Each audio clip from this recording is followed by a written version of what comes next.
আসসালামু আলাইকুম। গতকাল ঈদ রিইউনিয়নে চলে গিয়েছিলাম আমরা সবাই। আমাদের নিতে এসেছিল আরিফ ভাইয়া ও ভাবি। ওখানকার ডুপ্লেক্স বাড়িগুলো খুবই ভালো লেগেছে। ভাইয়ার বাসার পরিবেশটা অনেক সুন্দর ছিল। সবথেকে বেশি ভালো লেগেছে যে ভাবি একজন মালয়েশিয়ান হয়েও অনেক সুন্দর বাংলা কথা বলে। যেহেতু আমরা রোজা ছিলাম, আমাদের ইফতারির ব্যবস্থা করা হয়েছে। সবই বাংলাদেশি স্টাইলের খাবার ছিল।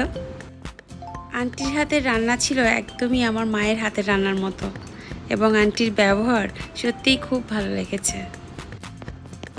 আন্টির হাতের আচারটা অনেক টেস্টি ছিল।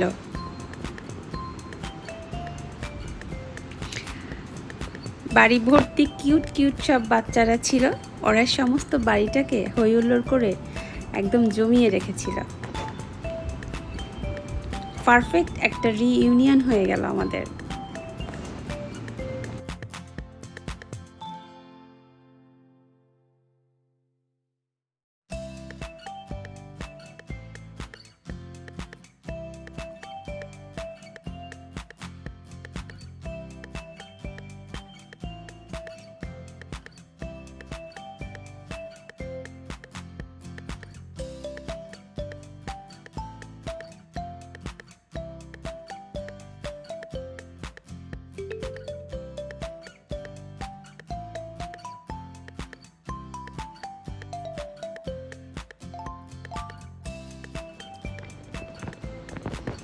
এই যে আমাদের ফয়সাল ভাই। চলুন মালয়েশিয়ান ভাবির মুখে কিছু বাংলা কথা শুনে আসি। ভাবি, বাংলা বুঝেন? হ্যাঁ বুঝি। আপনার নাম কি? আমিরা। ভাইয়ার নাম কি? ফাইজাল। ভাইয়ার বাড়ি কোথায়? খুলনায়। আপনি খুলনায় গেছেন? খুলনায় ভালো লাগে? হ্যাঁ ভালো লাগে। কক্সবাজার গেছেন? না ভাবি। বাংলাদেশি খাবার কেমন? ভালো। রান্না করতে পারেন? হ্যাঁ কি কি রান্না করতে পারেন? সবই রান্না করতে পারি। গরু গোশ, মুরগি ভুনা, তারপরে ডাল? সবজি, ডাল। ডাল কিভাবে রান্না করে? ডাল ডাল সিদ্ধ করে তারপরে তেলে দিতে হয়, তারপরে আম দিয়ে রান্না করি। তেলে দিতে হয়? এটা ভাবির কি লাভ ম্যারেজ?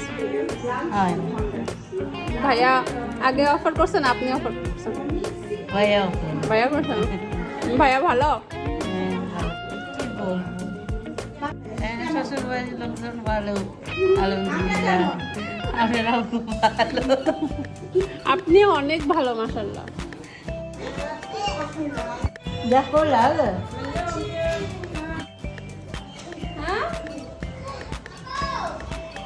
তো আমাদের এখন যাবার পালা। যাবার আগে আমরা কিছু আতশবাজি ফুটালাম, অনেক মজা করলাম বাচ্চাদের নিয়ে। তারপর কিছু ফটো সেশন হলো এবং চলে আসলাম। ভালো থাকবেন সবাই, আশা করি ভালো লেগেছে। আল্লাহ হাফেজ।